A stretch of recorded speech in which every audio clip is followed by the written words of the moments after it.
I'm Brooke Wallace, 42, a gallery owner in Charleston, and tonight I'm at my parents' anniversary party. I thought maybe this time they'd see me. Even after building a life from scratch, I was still the emotional one who left. They toasted my ex-husband's speech while I stood by the coat rack. What they didn't know was, my daughter had already pressed record. They didn't notice when I walked in. The room buzzed with laughter, clinking glasses, soft jazz humming beneath conversations. My parents' anniversary banner shimmered in gold above the fireplace, flanked by photos of their younger years, their wedding vacations, formal galas.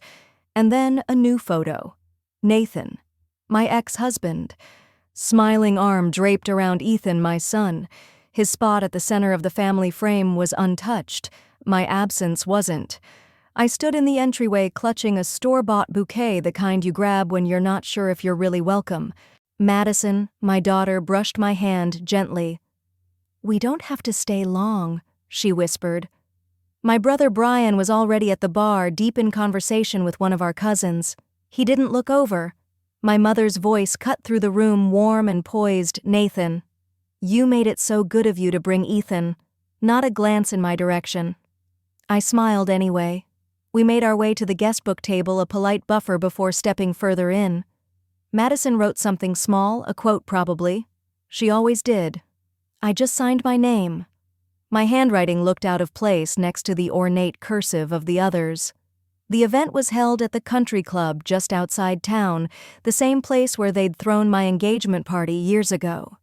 Everything was pristine white tablecloths, tall glass vases with floating candles, yet nothing felt warm. Nathan was talking to my father near the fireplace. They laughed at something. My father clapped him on the back, the kind of gesture he'd reserved for real men, for people he respected. I hadn't seen that look in his eyes when he looked at me in years. We moved toward an empty table near the corner.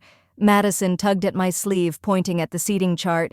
Our names weren't there, not even at the kids' table. She scanned it again, thinking she missed something. "You're not on the list," a passing server asked, puzzled, polite. I didn't answer. We found a spot in the back near the restrooms where no one could see us. Madison sat quietly, her fingers picking at the edge of the napkin. "I should have called first," I muttered, just to make sure.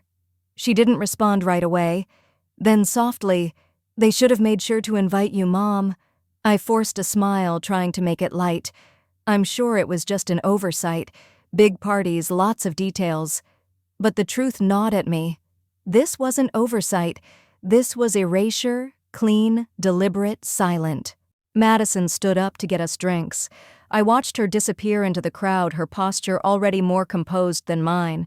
A woman from my mother's bridge club passed by, gave me a tight smile, the kind that said, "Still around, huh?" Nathan raised a glass to toast, and the room quieted.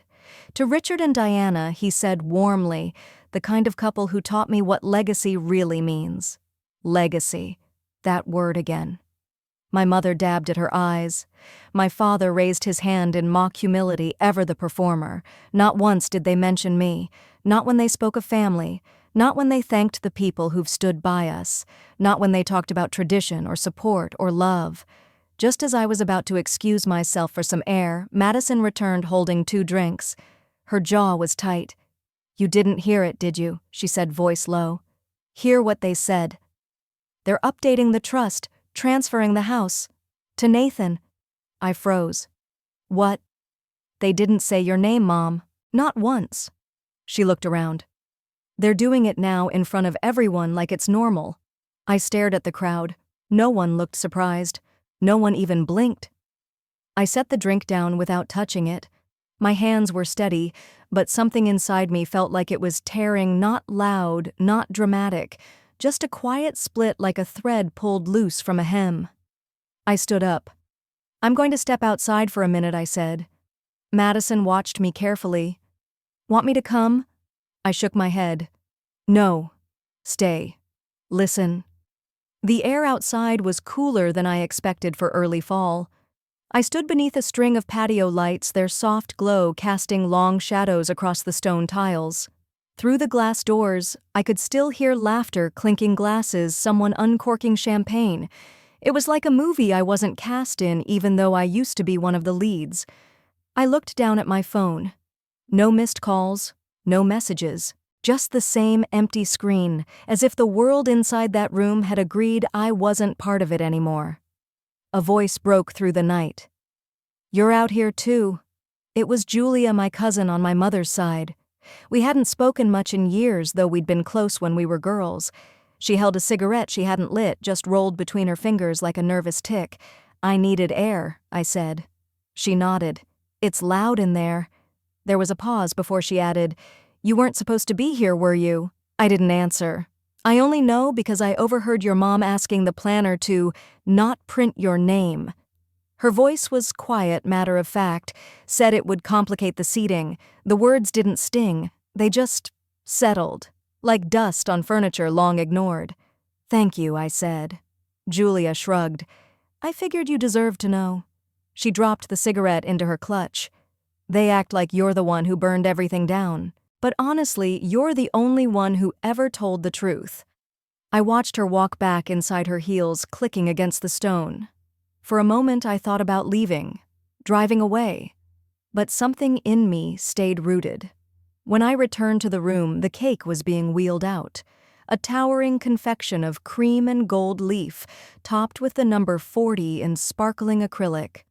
My father beamed beside it, his arm slung around Nathan's shoulder. "I still remember the day you joined this family," he said into the microphone. "You brought strength, loyalty, the kind of values this family was built on." A pause. Laughter. Madison's eyes found mine across the room. She didn't smile. My mother raised a glass. "To the future, and those who carry the Wallace legacy forward." There it was again. That word. Legacy. Always spoken like a title I'd failed to earn. I moved through the crowd without looking left or right. My heels made no sound on the thick carpet. A few people stepped aside instinctively, like they weren't sure if I belonged. Back at our corner table, Madison was waiting. She pushed a plate of untouched food toward me. "Want to go?" she asked. I shook my head. Not yet.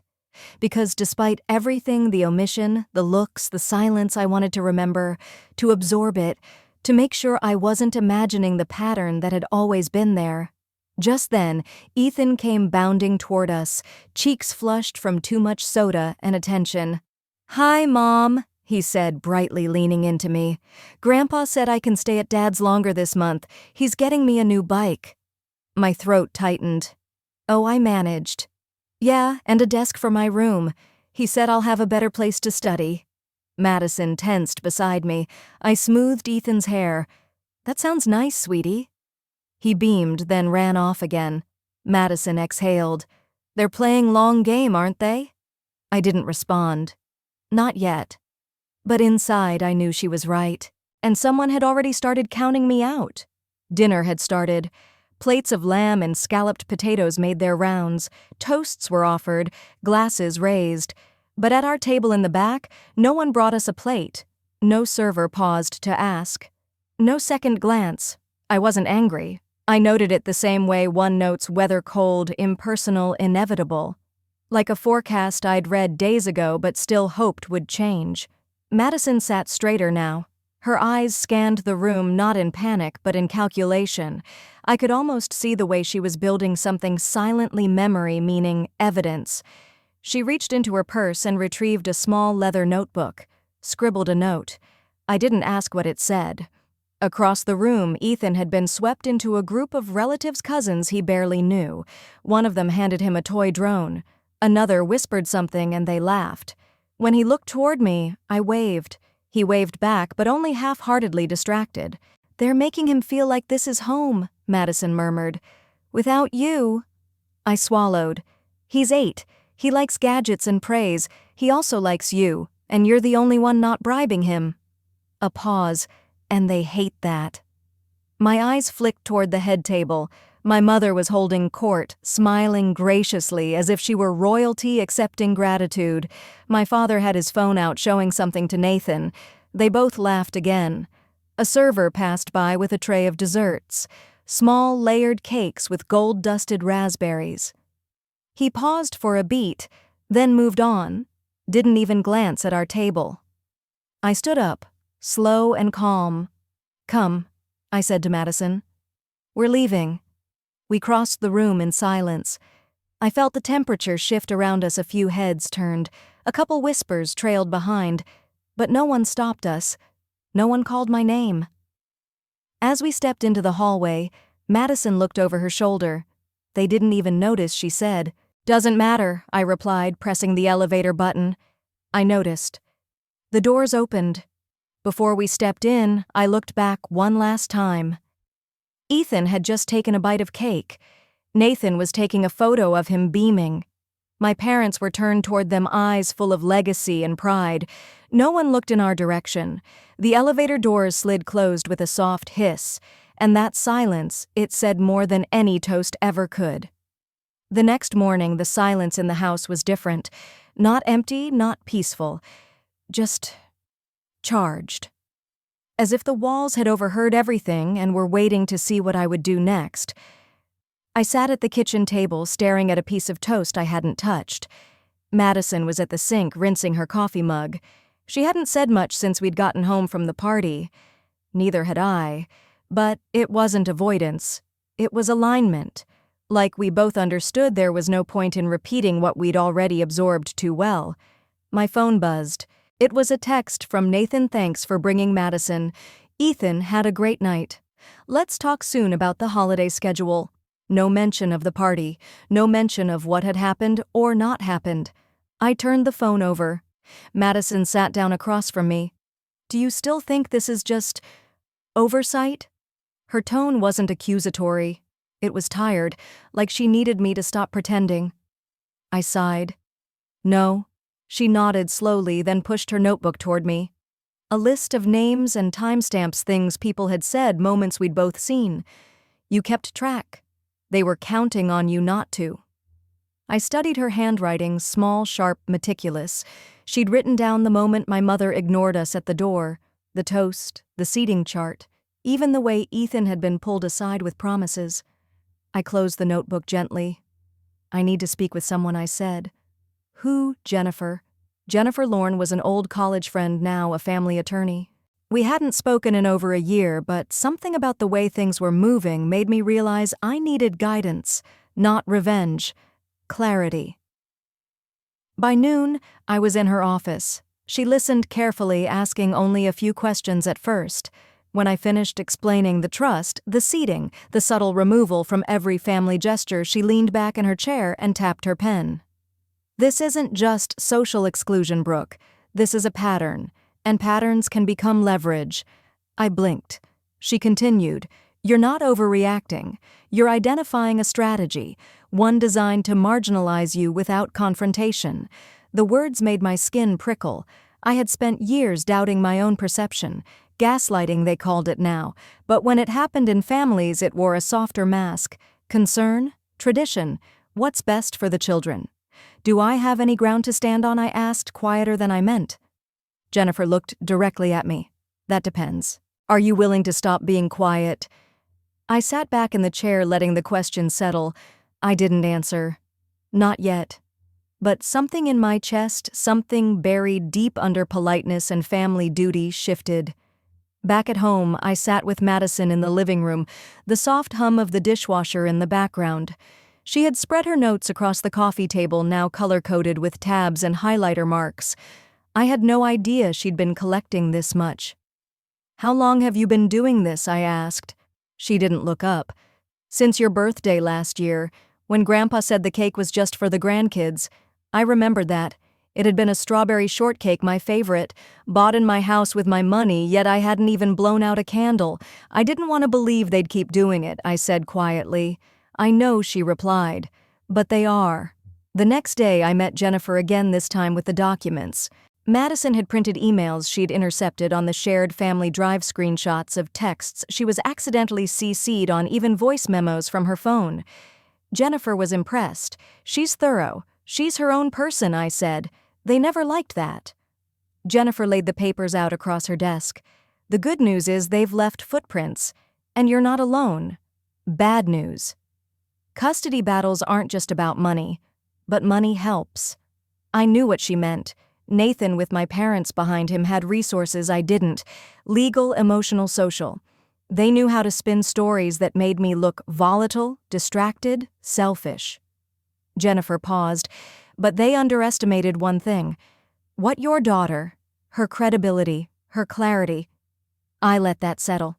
Madison had been watching all this unfold, not with the passive hope that things would fix themselves, but with quiet intent. She wasn't trying to protect me anymore. She was helping me prepare. What happens next? I asked. We file an injunction, prevent any property transfers until we review the original trust. We notify Nathan through formal counsel, and we start logging every interaction that attempts to manipulate Ethan. I nodded slowly. They're already working on him. Jennifer looked at me carefully. Then it's time to work on truth. Later that night, I sat at the edge of Ethan's bed. He was drawing something with crayons, a house, a tree, a bike. Grandpa says I might go to a better school next year, he said. Oh, one with a science room and animals. I smiled gently. That sounds exciting. He looked up. Would you be mad if I liked it? No, sweetheart, I'd never be mad at you for liking things. He studied my face. Madison says I don't have to pick sides. She's right. He leaned against my arm. But I think Grandpa wants me to. I held him close, letting the silence fill in what words couldn't. Outside his window, the wind rustled the leaves, a small, restless sound. And in my chest, something else stirred resolve. Quiet, steady, unmistakable. Tin gen thoi jiem nai quochtro chuyen nai ko huich kong. That weekend I asked Nathan to meet for coffee. Jennifer had advised a neutral location and visible transparency, so I placed my phone on the table screen, lit recording app open. He noticed immediately. This feels unnecessary, he said, sliding into the booth across from me. Family matters became legal matters. I replied, steady when you and my parents began moving behind my back. His expression shifted subtly. First defense, then diplomacy. You're misunderstanding. Madison recorded everything I cut in gently but clearly. Emails, conversations, even Ethan's bedtime stories that weren't really stories. He sat back, a faint flush rising in his cheeks. They approached me, he said finally. They said you were unstable, struggling, that it was better for the kids. I nodded. And you believed them? He didn't answer. You could have asked me, I continued, but you chose convenience, access, legacy. Nathan looked away. I saw it then, not regret, not apology, but calculation. A man measuring risk, not remorse. I don't want this to become a war, he said quietly. We can still keep this civil. I tilted my head. You tried to cut me out of my own family. Civil doesn't quite cover it. He pushed a sugar packet between his fingers, fidgeting. Your father is offering financial support for Ethan's future. Security. And Madison. A pause, a flicker of discomfort. She's different. More like you. She is me, I said, the version of me that wasn't groomed to stay silent. He blinked. Our conversation ended not in shouting, not in drama, but in clarity. Nathan stood, gathering his coat. You don't have the resources to fight this forever. I didn't flinch. As he left, I picked up my phone, stopped the recording, and saved it. Later, I returned home to find Madison in her room sorting documents into folders. Are we moving forward? She asked. I nodded. We are. She smiled faintly. Good, because I'm tired of pretending this is normal. So was I. That night I sat at my desk and wrote out everything I remembered, every moment, every slight, every omission that once made me question my sanity. Madison joined me, adding her own list. Then she placed a hand on my arm. This isn't just about inheritance, she said. I looked at her. It's about making sure they don't rewrite the story without us in it. She was right, and this time we weren't writing in pencil. 3 days after that coffee shop conversation with Nathan, I received an envelope hand-delivered to my mailbox. Not a courier, not official mail. Just a plain white envelope with my name in my father's handwriting. Inside a formal letter. Brief, cold, and perfectly legal. It stated that due to recent instability and behavioral concerns, the trustees of the Wallace Family Trust were exercising their discretion to temporarily freeze access to my portion of the inheritance. Pending further review, no dates, no explanation beyond vague language cloaked in concern. It wasn't surprising, it was strategic. They wanted me rattled. I folded the letter neatly and slid it back into the envelope, then placed it at the center of the kitchen table. A relic proof of what had long been unspoken but deeply felt. Madison stood beside me, arms crossed. She hadn't even asked what it was. She just knew. "They're trying to make you snap," she said. "They think if I get loud, they win," I replied. That evening, Jennifer came by the house. She brought paperwork thicker this time and a quiet confidence that didn't need raising her voice. "They've filed a motion under the pretense of your emotional instability, citing the divorce and your financial decisions as signs of concern," she explained, "but they've overplayed their hand. The more they press, the more transparent it becomes." I stayed quiet for a moment. "Do you think this will affect custody?" Jennifer looked at me closely. "Only if you let them paint that picture. The courts don't just look at money, they look at consistency, relationships, and right now Ethan is still with you, choosing to stay even after all the gifts and promises." I exhaled, but I can feel them closing in. "You're not alone," she reminded me, "and you're not powerless." The next morning, I dropped Ethan off at school. As he walked toward the entrance, he paused, then ran back and hugged me around the waist. "I told Grandpa I want to stay here," he whispered. My heart clenched. What did he say? He just smiled. But not like a happy smile. I knelt down. "You know you can always tell me the truth, right?" He nodded, then ran off. As I stood watching him disappear into the building, I felt the tug again, the quiet, relentless pressure to break. But I wouldn't. Not yet. Not here. Back home, Madison had organized a timeline color-coded, complete with matching digital folders. She was building something more than a defense. She was building a map of how we'd been erased one polite gesture at a time. "I want you to talk to someone," she said suddenly. "Who's Samantha?" I stiffened. "She reached out," Madison added. "Said she heard about the party. Said she's sorry." Samantha, my older sister, had left the family 15 years ago under circumstances no one talked about. She'd been labeled difficult, ungrateful, unstable. The same words, they were now circling back on me. And suddenly, I saw it. The pattern. The legacy of erasure. "They did it to her," I whispered. "Before me." "Yes," Madison said, "but she's still standing." That evening I sat in my car in the driveway staring at my phone. Samantha's number glowed on the screen, a contact I hadn't dialed in over a decade. My finger hovered, hesitated, then tapped. She answered on the second ring. "Brooke." Her voice was cautious, soft. "It's me," I said. I think I finally understand what happened to you." A long pause. "I'm sorry it took this long." She exhaled slowly. "They isolate one of us. Always.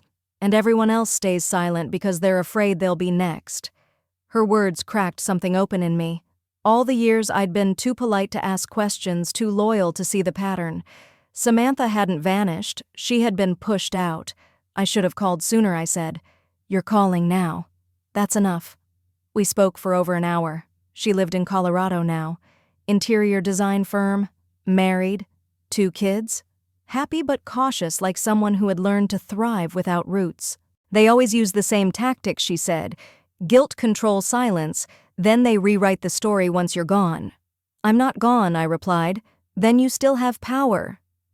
The next morning, she emailed me something, a scanned letter from my father dated years ago, filled with near-identical language to the one I'd just received. It was like reading a blueprint of manipulation. Jennifer reviewed it later that afternoon and nodded. "This could help establish a pattern, especially if your sister is willing to testify." I wasn't sure about that yet. Samantha had built a life away from all this. Dragging her back in felt selfish. But maybe, just maybe, she saw this as a chance to make something right. That weekend, Madison invited her over. Samantha arrived wearing soft colors, minimal makeup, and eyes that had seen too much. Ethan was shy at first, clinging to my hand.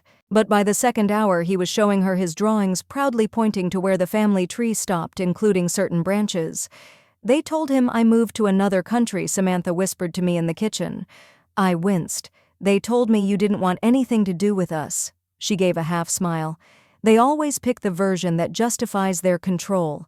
That evening as we said goodbye at the door, she touched my shoulder. You're not crazy. And you're not weak. You're just waking up. Madison leaned on the hallway wall behind us, arms folded. And we're not going back to sleep. Later that night, I sat in the living room alone. The silence was thick, but it wasn't empty. It was the kind that held space for something bigger, a slow, grounded strength. The letter from my father still sat on the kitchen table, unopened this time. I didn't need to read it again. I already knew how the story went, but this time I had the pen. The next Monday, Ethan came home from school with a handmade card, glittered edges, crayon handwriting. To Mom, it read, "Thank you for not giving up." Inside, he'd drawn our family, me, him, Madison.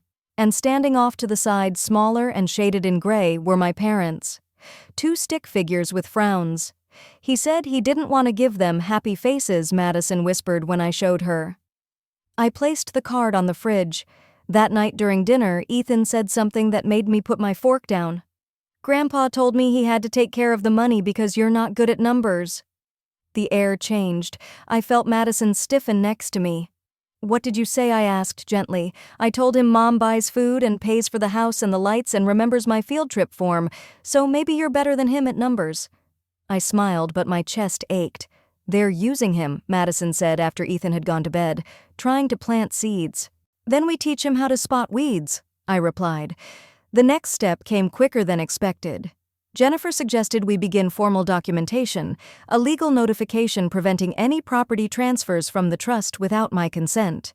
We filed it that week.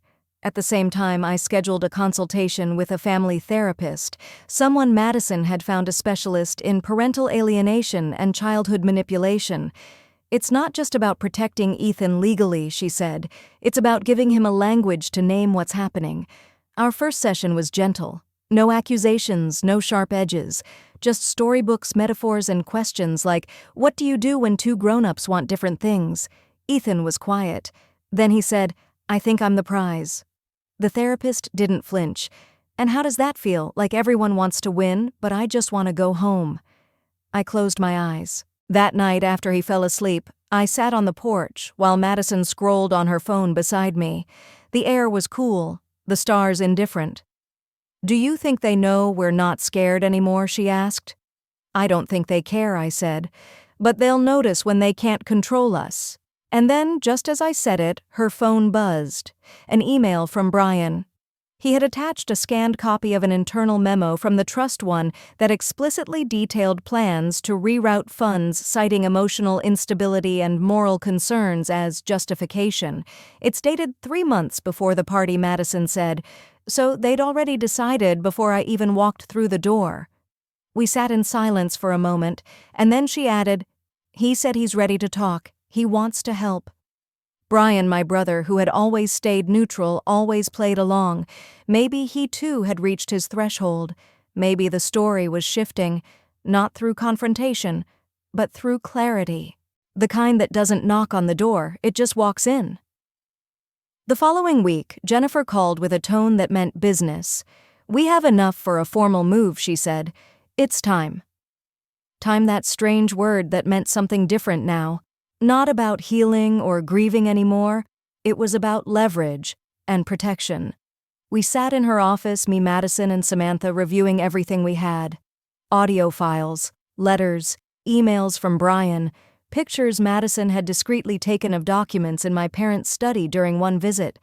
"You were never supposed to be quiet," Jennifer said, sliding a folder toward me. "You were supposed to stay compliant." Madison gave a dry laugh. "They forgot who raised me." Samantha sipped her tea and added, "And they forgot what silence builds. It doesn't disappear. It gets sharp." Jennifer outlined the next steps: a court filing to freeze any property transfers, a declaration of attempted custodial interference citing Ethan's comments during therapy sessions, and if needed a petition to remove my father as trustee for breach of fiduciary duty. It's aggressive, Jennifer said, but necessary. They'll feel it, and they did. 2 days later, my father sent a lawyer to my door. He wasn't rude, but he wasn't friendly. He delivered a formal letter requesting a private resolution meeting and the withdrawal of inflammatory accusations. I placed the envelope on the coffee table and didn't touch it for hours. Instead, I baked peach cobbler, my grandmother's recipe. The smell filled the house and wrapped around me like a memory that refused to be tainted. Madison walked in and stared at the bubbling dish. "We're making dessert now, no. We're reclaiming tradition," I said, sliding it into the oven. Later that evening, Ethan came in from playing with Jaden next door, dirt on his knees, cheeks flushed. "Grandpa says lawyers are for people who can't have a real conversation," he mumbled between bites of dinner. "Do you believe that I asked?" He looked up. "I think lawyers are like referees. They make sure people don't cheat." I kissed the top of his head. Exactly. Jennifer filed everything by Friday. That night, I stood in the hallway outside Ethan's room listening to him and Madison talk. "She's not angry," Madison said. "She's just protecting us. Is she scared a little? But that doesn't mean she'll stop." I turned away before they saw me. That weekend, we had our first full family therapy session. All four of us, me, Madison, Ethan, and Nathan. He arrived late. No tie, slightly unshaven, eyes unsure. The therapist welcomed him in without judgment. We sat in a circle of low chairs, the kind designed to remove hierarchy. No one higher than anyone else. "I'm here because I care about my kids," Nathan said, his voice low. I believe that I said. "But caring means not letting others use them as leverage." He didn't respond, just nodded barely, but it was a beginning, a small shift, like the first time you feel wind change before the storm breaks. The session with Nathan didn't solve everything, but something had shifted. For once, he didn't interrupt me. He didn't defend my father. He just listened. And when Ethan said, "I don't want to choose sides," Nathan reached over and squeezed his hand. It wasn't grand. It wasn't redemption. But it was real. The next morning, I received a call from a blocked number. I hesitated before answering. Brooke came, the familiar voice calm and too measured. "It's your father." He didn't ask how I was. He didn't mention the court filings. He just said, "We need to talk. Face to face. I don't think that's wise right now. We're still your family. Then you should have acted like it." I hung up before he could reply. That evening, Samantha came over. She brought a shoebox of old photographs. Us as kids, birthdays, summers, the rare moments of softness that hadn't been rewritten by control or manipulation. "Do you remember this one?" she asked, holding up a picture of the two of us on a backyard swing set, legs tangled, hair messy, faces bright. I forgot we ever laughed like that. They made sure we did. We spent hours going through them. Madison joined, asking questions, laughing at the outfits, frowning at the formal portraits where we looked more like posed mannequins than siblings. One photo caught my attention, a Thanksgiving dinner years ago. Everyone seated neatly. My father at the head, me at the far corner. Half out of frame. "They always placed me there," I said, almost to myself. "You were the most independent," Samantha said. "They knew they couldn't fully tame you." Madison traced the edge of the photo. "They tried, though." That night I lay awake thinking about positions. Where we're seated. Who gets center, who's kept to the side. It wasn't just physical. It was metaphorical. The next day, Jennifer emailed. She had spoken with Nathan's lawyer. Apparently, Nathan's fiancée, Kayla, was beginning to feel uneasy about the custody tensions. "She doesn't want her wedding caught up in a legal storm," Jennifer said, "and your filings make everything very public." Later that week, Nathan texted me directly. Not through lawyers, not through intermediaries. "Can we meet? Just the two of us." I agreed. But I didn't go alone. Madison came too, sitting one table over in the small cafe downtown, pretending to study but watching everything. Nathan arrived, looking tired. Lighter somehow, without my father's influence coiling around him. "I'm pulling out," he said, "from your parents' plans." I stayed quiet. I thought, I thought they were just trying to help, he added. But Kayla saw it differently. She said, if they can do this to her, they'll do it to us. I nodded slowly. And Madison, I asked. She intimidates them, he admitted. She sees too much. She's her mother's daughter. He smiled briefly, then pushed a folder across the table. It's everything I have, notes, copies, statements. I don't want to fight anymore. I'm not fighting, I said. I'm setting boundaries. Then maybe we're finally on the same side. It wasn't reconciliation, but it was a reckoning, and it was the first time in years I saw the man I had once loved show up not as my father's pawn, but as Ethan's father. A week after that meeting, the legal pieces began to settle into place. Jennifer filed a formal motion to block all property transfers without my signature. Ethan's therapist submitted a letter to the court supporting our concerns about subtle manipulation from extended family, and the trust paperwork was finally under review. There was a calm that came not from resolution but from motion. Things were moving. Madison remained the quiet engine behind so much of it. She built a timeline on her bedroom wall with sticky notes and red yarn connecting calls, meetings, inheritance documents. She was 16, but she operated like someone who had seen too much to believe in passive trust. One night, I found her sitting in the living room reading an old email printout. "What's that?" I asked, settling beside her. "It's the one Grandpa sent to Dad last Christmas, about Ethan being the heir. It's weird, right? Like, who even talks like that? People who see family as legacy, not love." She shook her head. "He still thinks we'll come around. Maybe that's the most dangerous part. Not when they hate you, but when they assume you'll fold." She folded the paper carefully and placed it in a labeled envelope. "I won't," she said. And I believed her. Later that week, we returned to therapy, this time just me and Ethan.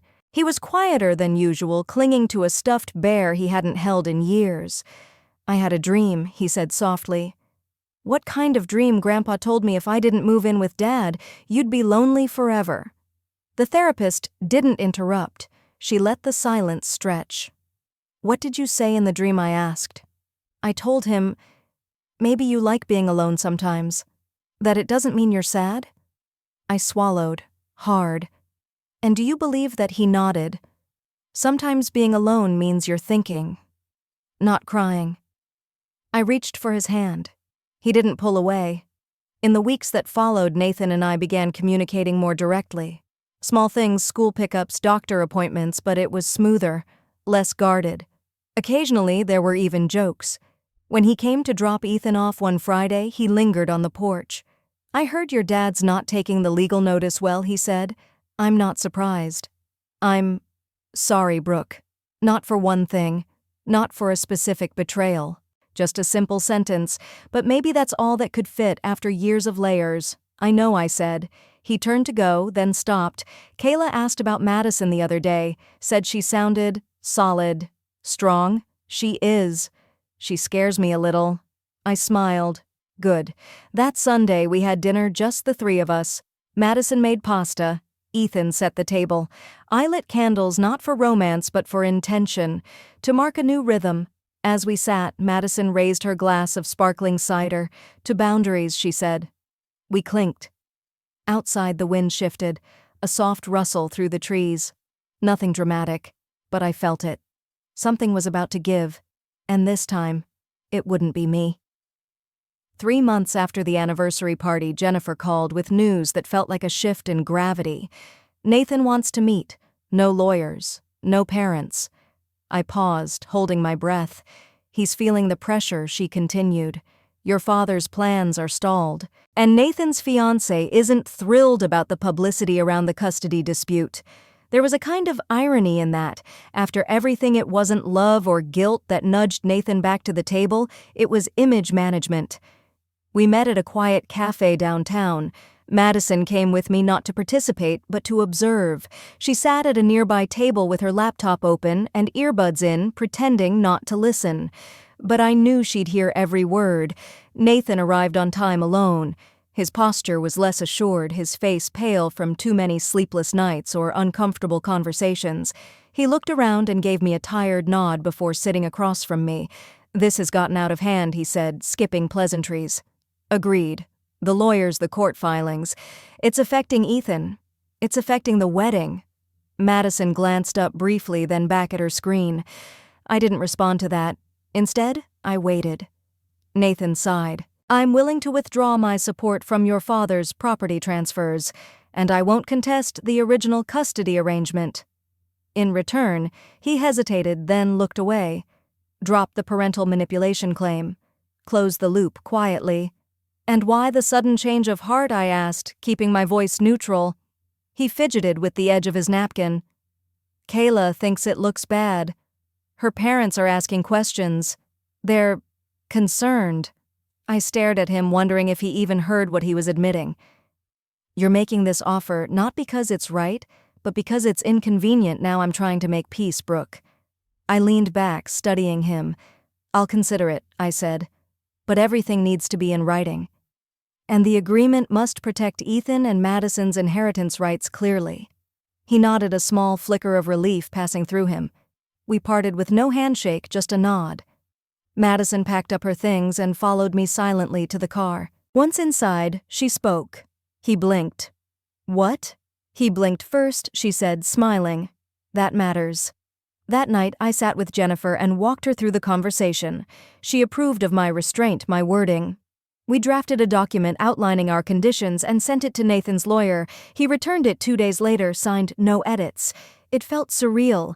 I had waited so long for someone else to rescue me, and here I was writing my own ending. The legal agreement with Nathan was only one layer. The bigger reckoning still waited, and it wore my father's last name. Jennifer set the meeting for a Tuesday morning in her office. Not a courtroom, but it might as well have been. The tension was thick enough to slice with a letter opener. When we arrived, Samantha was already there, calm and ready, her presence like a quiet reminder that I wasn't alone. Madison had insisted on sitting at the head of the table, her folders arranged with surgical precision. I could tell she had practiced this moment, not the performance but the clarity. Then they entered. My parents walked in like they still owned the room. My father's expression was carved in stone. My mother wore her usual armor of vague hurt and confusion, her eyes already glistening before anyone spoke. Nathan was there too, seated slightly apart from them, his body angled away just enough to register his separation. We didn't start with shouting. We didn't need to. Before we begin, my father announced, I want to register my objection to Samantha's presence. This is a family matter. Samantha is family, I replied calmly, and her experience with your financial decisions is relevant. He didn't argue further. That alone told me we had leverage. Jennifer opened the meeting with the kind of professional grace that made her dangerous. Then she placed Madison's organized evidence on the table page by page. We'd prefer to let the documents speak before any further explanation, she said. One by one the truth unfolded. Photos of handwritten notes, screenshots of emails, voicemail transcripts, records of property transfers initiated without my consent. And worst of all, conversations recorded and time-stamped between my father and Nathan, discussing Ethan as a lever, a means of control. My mother dabbed at imaginary tears. We only wanted what was best for Ethan and the family legacy. Jennifer didn't respond. She simply slid another transcript forward. It was Madison's voice captured during a phone call with Nathan. You know, Grandpa says if Mom just signs the paperwork, Ethan gets the school he wants. There was silence. Not a dramatic gasp, just the sound of weight falling into place. When Jennifer outlined the legal implications, breach of fiduciary duty, coercion, and potential civil claims, my father didn't protest. His jaw tightened. His gaze dropped for a second. His lawyer, seated quietly beside him, placed a hand on his arm. He knew. He'd lost the upper hand. What exactly do you want? He finally asked. Jennifer slid the agreement across the table. Ms. Anderson's terms are simple, and then she read them aloud. Jennifer's voice never wavered as she laid out the terms. Full control of my previously designated inheritance restored to me, neutral third-party trustees assigned to any future family trust, and supervised visitation with the grandchildren until a clear behavioral track record was established. My father sputtered.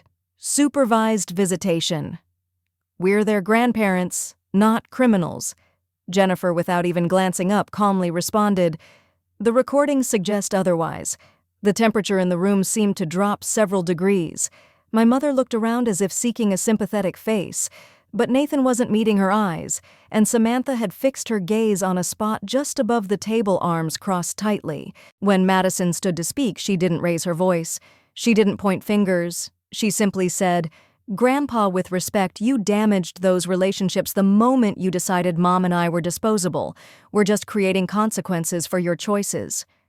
It was quiet. Completely, undeniably quiet. Even the hum of the overhead lights seemed to hold its breath. My father blinked. My mother's lips parted, but no sound came. The power had shifted, and they both knew it.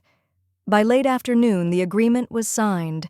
My name restored, my rights protected, and Madison and Ethan listed equally in all future family distributions. As we gathered our things, my father made one final attempt at control. "I hope you're satisfied, Brooke. This vendetta has done damage that may never be repaired." I didn't respond. I didn't need to. But Madison turned to him. She didn't smile, didn't flinch. Her voice was steady, plain. "You always told us to protect the family name. We are." And then we walked out. Outside, the air felt clearer than it had in months. I looked at Samantha, who gave a small, tired nod. Madison walked slightly ahead, her stride light, unburdened. That night, I didn't sleep much. Not out of worry, but because the silence in my chest had been replaced with something new. Resolve. The kind that doesn't shout or demand recognition, the kind that simply steps forward knowing what it's worth. And as I watched Madison fall asleep on the couch with a book resting on her chest, I realized she hadn't just saved me. She had shown me the way back to myself.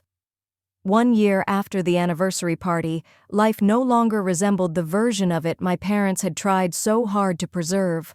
The house I now owned wasn't grand, but it was ours, tucked away on a quiet street, with a wraparound porch and creaky steps that Ethan loved to leap down every morning.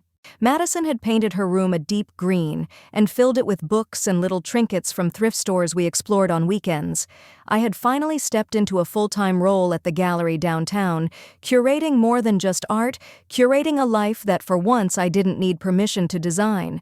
It was on that porch, as the sun dipped low and painted everything gold, that Madison asked, "Do you think Grandma and Grandpa will ever really change?" I didn't answer right away. The wind stirred the wind chimes, a low, clinking melody that felt both calming and unresolved.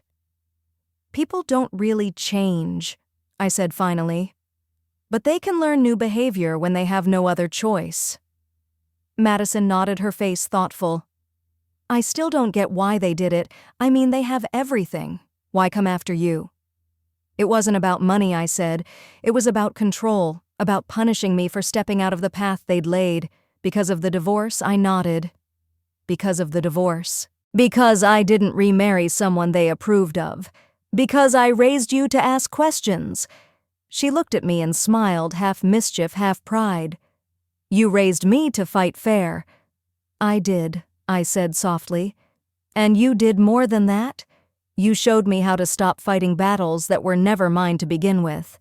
That porch became our little sanctuary. Ethan would bring his Legos out, and we'd watch him build spaceships and dragons as if the world had never shaken beneath our feet.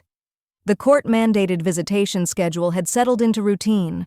My parents, now stripped of control, tried in small ways to regain it. My father brought expensive gifts. My mother left cards with too many apologies and too few truths. But the structure held. When Ethan once asked, "Why does Grandpa still bring things for me if he's not allowed to take me anywhere?" I answered, simply, because sometimes grown-ups think things fix feelings. But they don't. Ethan tilted his head like he was storing the idea for later. Nathan, surprisingly, had become more present, less performative, more patient. He stopped quoting my father, stopped using Ethan like a bargaining chip, and even began attending therapy, not because the court required it, but because Kayla, his fiancée, had drawn her own line in the sand. It was strange watching people slowly adjust when the manipulation was no longer tolerated. But the biggest shift wasn't external. It was internal, subtle, steady. A growing quiet that wasn't silence but peace. For years, I had measured my worth through the lens of approval my parents, my husband's, even society's. Now I measured it through mornings with no fear, through a daughter who asked good questions, through a son who laughed freely again, and through a home that no one could take from us. Sometimes when I passed the mirror on my way to work or caught a glimpse of myself in the reflection of a store window, I barely recognized the woman staring back. Not because she had changed physically, but because the way she carried herself had. I stood straighter, not out of pride, but because I no longer carried the weight of proving anything to anyone. The day of my parents' first supervised visit, I stood in the corner of the community center playroom, arms loosely crossed, watching Ethan color at a small table with my mother beside him. She asked him about school, smiled too much, laughed a little too loudly like she was performing. My father lingered near the doorway, offering nothing but tight nods and narrowed glances. He hated being watched, hated even more that he wasn't the one doing the watching. At one point, Ethan brought over a drawing of our house complete with crooked windows and a purple roof. "That's us," he told my mother.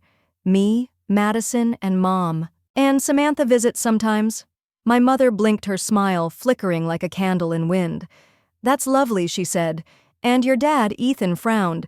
"Dad has his house with Kayla. He visits." "And what about us?" she asked, her voice tight. Ethan shrugged. "You're here." There was no malice in his answer, just a child stating what was. Later, as we buckled into the car, Madison whispered, "You think she got it? I think she heard it?" I replied, "Whether she listens is up to her." It was Samantha who helped me connect the last dots. She came by one Saturday, bringing a box of old photos and a bottle of wine. We sat on the floor flipping through snapshots of birthdays, vacations, awkward school dances. There was one photo where I stood beside our father holding a trophy from a high school art contest. I was beaming, but he wasn't looking at me. He was looking at Samantha across the room. "He never saw me that day," I murmured. "He never saw either of us," she said quietly. "Not really. Just versions he could mold." I looked at her. "How did you survive it?" She hesitated, then said I stopped needing them to love me in the way I deserved, and I started building a life where I could love myself instead. That stayed with me. One afternoon, Ethan came home from school with a permission slip for a father-son field trip. "It's okay if Dad can't go," he said, trying to sound nonchalant. But when I called Nathan, he didn't hesitate. "I'll be there," he said. And he was. Madison told me later he even wore one of Ethan's school shirts and helped carry snacks for the class. Small moments, quiet shifts. I didn't need an apology from my parents anymore. Not really. What I had needed was space. Space to see them clearly. Space to step out of the roles they'd written for me, and I had that now. The real turning point, though, came unexpectedly. Madison received an award from her school for a short documentary she'd created about intergenerational pressure and personal identity. She interviewed students, teachers, even a local therapist. The video was raw, honest, and deeply personal. They screened it at a school event open to parents and families. My parents came. I hadn't invited them, but Madison had. "They need to see," she said. When the film ended, there was a beat of silence before the applause began. Madison stood on stage, not smiling for approval, but simply standing tall. My father remained seated, stone-faced. My mother dabbed at tears that might have been genuine or might have been performative. It didn't matter. What mattered was that everyone saw, and that Madison didn't flinch. After the event, people lingered in the hallway, murmuring praise, asking Madison questions, complimenting her voice and vision. I stayed back, watching her navigate it with grace that seemed older than her years. My parents approached her haltingly. "That was powerful," my mother said, adjusting the clasp of her purse. Madison nodded. "Thank you." My father's jaw tensed. "You're very articulate." She smiled faintly. "I get that from Mom." He didn't respond. I walked over, standing beside my daughter without a word. There was nothing left to say, not really. Just a quiet standoff in a well-lit hallway with strangers passing by and recognizing the balance of power had shifted. My father cleared his throat. "Well, we should be going." "We should," my mother echoed. "Let us know if you ever want to talk, Brooke." I nodded, not out of agreement but acknowledgement. Then Madison and I turned, walking out together. The doors behind us clicked softly. At home later that evening, Madison curled up on the couch legs tucked under a blanket. Ethan snored lightly in his room, the sound drifting through the hallway like a lullaby. "Was it okay?" she asked finally. "The film." She nodded. "I didn't want to embarrass you. I just wanted truth." I reached over, brushing a strand of hair from her face. "You didn't embarrass me. You honored me yourself. You honored what we've been through." She leaned her head on my shoulder. We sat that way for a while, the silence between us not heavy but full. I thought back to all the years I had stayed silent, the moments I let pass because I thought it was better not to stir things up. How I had given the benefit of the doubt to people who had never really earned it. And how in 1 year everything had changed, not because I yelled, not because I fought to be heard, but because I finally stopped trying to be accepted by people who defined love as obedience. I stood up, walked to the window, and looked out into the quiet street. A neighbor's dog barked somewhere in the distance. The wind rustled the trees. Ordinary life. My life. I picked up my phone and scrolled through the photos from that night Madison on stage, her shoulders squared, eyes shining. Me in the audience captured in a blurry candid. Someone had taken my hands clasped in my lap, a soft smile on my face. No spotlight, no announcement, no thunderclap moment, but still recognition, the kind that doesn't need applause to feel real. I looked at the screen a moment longer before locking the phone and setting it aside. Then I turned off the lights, walked down the hallway, and gently closed Madison's door. And for the first time in years, I went to sleep without a single piece of me held back, without needing to prove a thing, without waiting to be seen, because I already was. They never apologized, not with words anyway. But sometimes silence is its own confession. The last time I saw my father, he didn't look me in the eye. He just nodded quick, unsure, then looked away like something sharp had passed too close. My mother still clutching the old narrative like pearls said nothing at all. I didn't need their words anymore. Madison's laughter echoed through our home later that week, unburdened, bright. Ethan asked if I could help him build a school project. No drama, no sides, just us, living, choosing peace, not permission.